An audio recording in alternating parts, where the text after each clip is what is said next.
Nerdrotic.com. We have one Basha K. Ali. Chrissy Meyer had made a good joke about that on Friday Night Tights, which I will not repeat here. Chrissy, have you ever heard of the comedian Basha K. Ali? No, that sounds like something you yell at before you blow up a plane. No. She was the writer for Miss Marvel. Then she fucked off the Netflix, like immediately. So what happens is they cast these people. Some people are opportunistic. I mean, honestly, she was smart. She knew she wasn't fucking talented. She knew she had shit for talent. So she shit out a couple of scripts and bailed. And just fucking bailed. And then got the hell out of there. Cashed in that Marvel cred for Netflix, which is now failing because she would, what does it say? Netflix Skynet up UK Screenwriters Fellowship. Helmer Basha K. Ali details plans for program. She is the head. She has no fucking experience. She's not even a comedian. She is a fucking feminist podcast host that can smirk. And somehow that makes you can head up development at Netflix. No wonder why they're failing.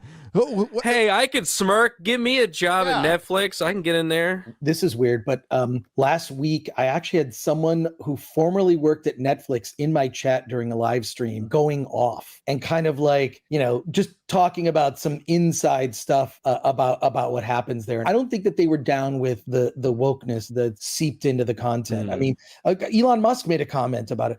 To bring it back to the beginnings of our conversation. He talked about Netflix just being woke. Like what are these shows? It's kind of a joke at this point. It is. I saw. By the way, thanks. Podcast of the Lotus Eaters shout us out. Sargon gave us a little shout out. I guess. Nice. We're talking about Doctor Who, but he was talking about accelerism.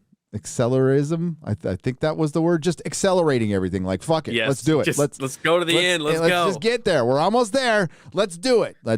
He said something about James Bond being a communist lesbian immigrant in a wheelchair. I'm like, yes, let's do it.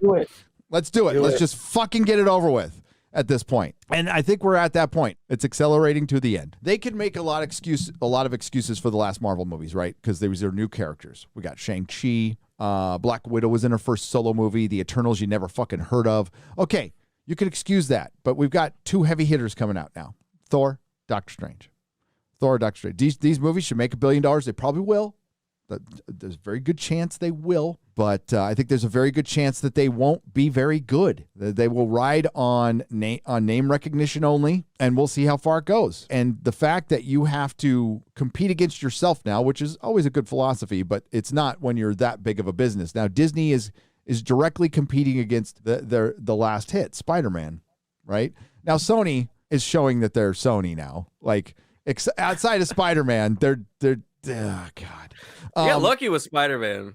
They did. Yeah. Toby and Andrew Garfield had a great performance. That was lightning in a bottle. He killed it. They did good. You could tell they were having fun, and it was like, but they're just going to take this and run with it. And I know it's in the wrong direction. Yeah. Basha K. Ali gets this sweet gig at Marvel and leaves immediately. And it's because I can promise you, it's because she wasn't good. She wrote a shitty script and she left. Opportunist. That's what it's filled with. It's opportunism. So there's people taking advantage of this all day long. Nerdrotic.com. Please subscribe. If you like what I do here, please consider subscribing to the channel and liking and sharing the videos. It really does help. And if you did this with your favorite YouTuber as well, I'm sure they would appreciate it as much as I do.